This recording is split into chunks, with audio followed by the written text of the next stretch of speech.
human beings and dogs is that the dogs are capable of going to make buildings and rockets and iPhones, but they don't want to. That's what you think? No, I said maybe they are, but they don't see any need in that.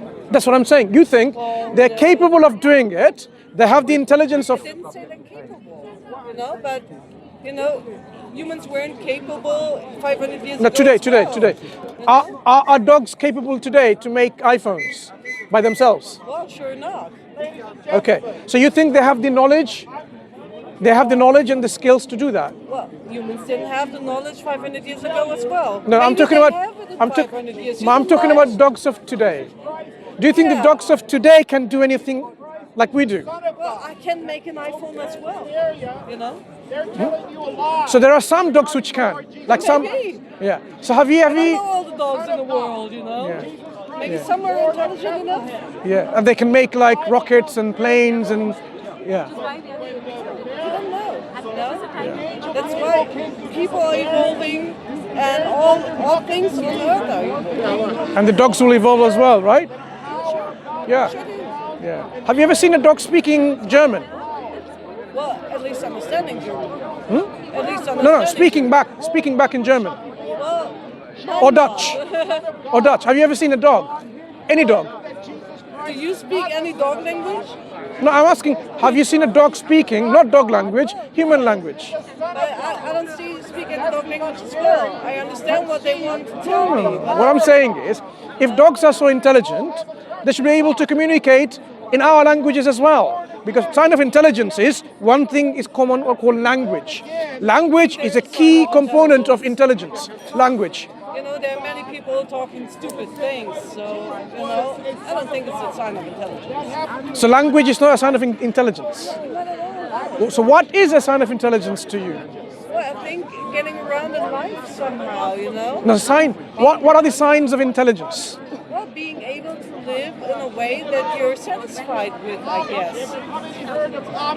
I don't understand how being able to live, someone satisfied living like a person in a jungle outside of civilization, wearing no clothes and makes them happy, or living in a mountain outside of civilization makes them. Is that a sign of intelligence? I'm quite sure that something like a husky, for example, is not satisfied living in a flat. Yeah. So a sign of being intelligent is whatever makes you happy and you live your life, and that's a sign of intelligence. At some point, I guess, yes. Okay. So if you have someone who's there eating dirt, rubbish from dustbin because he hasn't got a job and it makes him happy, and someone who says, no, I'm not going to do that, I'm going to leave all of this, I'm going to go and study, then apply for a job and do my work. So you're saying the sign of intelligence is the one, and then he works and he's not happy. He works and he's not happy because he has to wake up and go at 9 o'clock for the job and come back again. So you're saying the intelligent person here is the one who eats dirt and picks up rubbish, compared to someone who says, no, I should study and work. I think you're comparing things that don't go together in that point. Yeah, I want to understand, what do you mean by intelligence? We didn't come to debate, we just wanted the free Quran. We're not debating. We're not debating. We are reflecting on the world. For example, do you think nothing can make something? Nothing. Well, as I'm German and I originated in the GDR, at some point I do. But that's nothing I really want to discuss at the moment. Because God is love. Because I heard about an Amish person over there that's more important to me at the moment. Yeah. So what's more important for you, to know where you're going to end up after you die, or to find out what makes you happy here? What makes me happy here? Exactly, that's my point. And that's why people go for the contentment of this life. And when death approaches them, they regret at that point, because it's too late at that point. Because when death comes, you can't avert it, you can't prevent it. So when death comes, what happens when you and I die? What happens to us?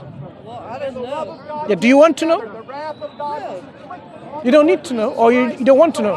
It's over then, so I don't It's not. What if it's not over? Well, then it's still okay.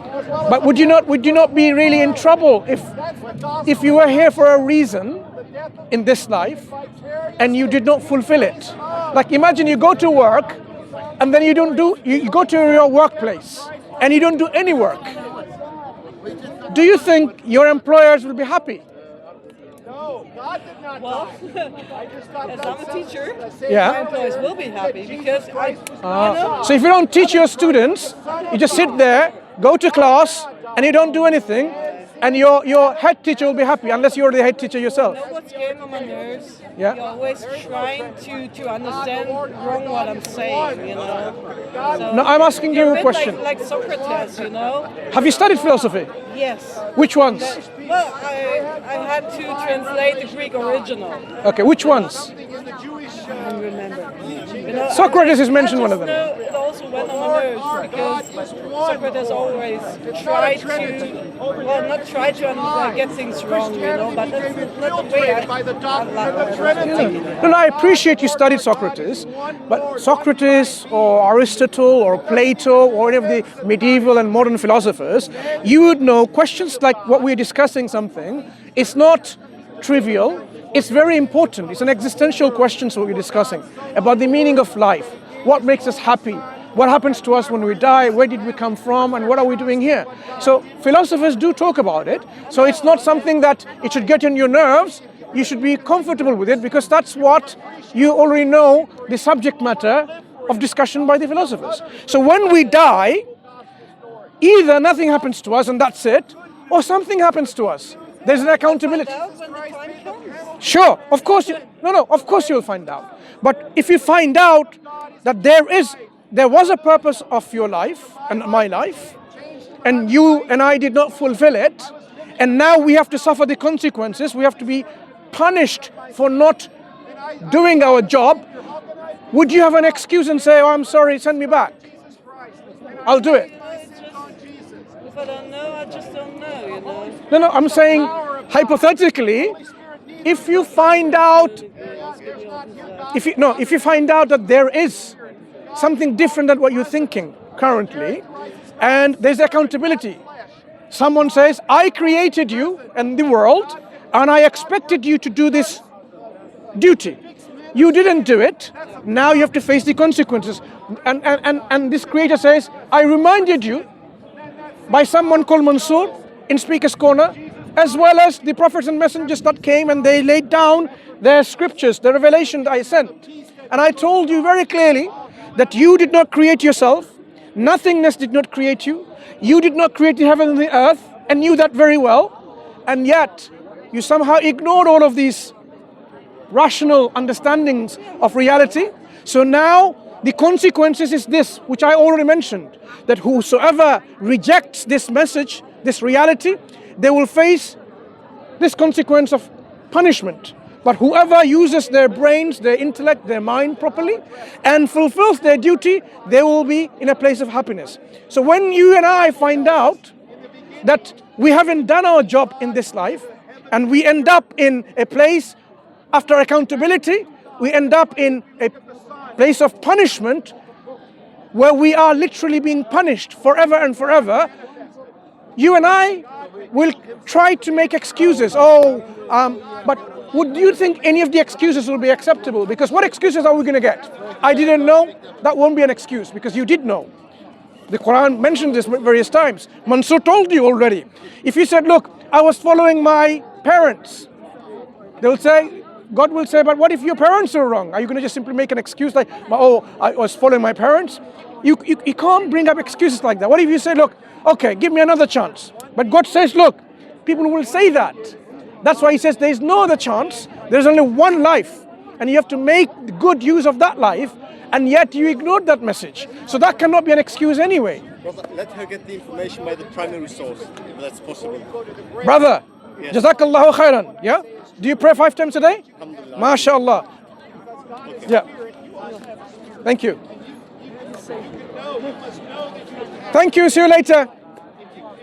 I was telling the lady here, I mean, she's just going by herself without even saying goodbye. So this is just a clear and a simple demonstration of how people can be misled by their own desires and ego. I mean, she was comparing her life like to a dog, and dog may have been important and intelligent that can go to space by themselves and make rockets and planes and so on. So this is what happens when people go away from their own self-reflection of who they are and what priorities where it lies. She's a teacher. She's a teacher.